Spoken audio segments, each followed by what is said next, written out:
அட வெச்சிருக்கேன்னு சொல்றேன். நான் போன நிஜமே விட்டுரு. சரி நான் போடலாம். நான் போணும். ஃப்ரெண்டா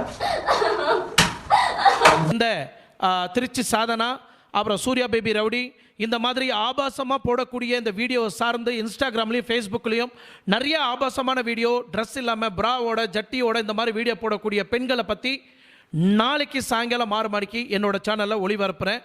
தயவு செய்து அதை மிஸ் பண்ணாமல் அவங்க என்னெல்லாம் கேம் ஆடிட்டு இருக்கிறாங்க, எப்படியெல்லாம் ஆண்களை ஏமாற்றிட்டு இருக்கிறாங்க, எப்படியெல்லாம் மோசம் பண்ணிட்டு இருக்கிறாங்க, நிறைய பெண்களோட வாழ்க்கை சீரழிகிறதுக்கு காரணம் இவங்க ஒரு முன் உதாரணமாக இருக்கிறாங்க அப்படின்றதையும் நான் தெளிவாக என்னோட சேனலில் பேசுகிறேன்.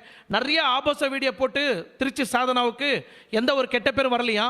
யாரோ ஒருத்தர் போய் கம்ப்ளைண்ட் கொடுத்த உடனே என் பெண்ணோட வாழ்க்கை பாதிக்குது, என் பெண்ணோட படிப்பு பாதிக்குது, என்னோட மாமாவோட வாழ்க்கை பாதிக்குது அப்படின்னா ஒருத்தனை கட்டி பிடிச்சி வீடியோ போடும்போது உன் மாமனோட வரலாறு பாதிக்குது.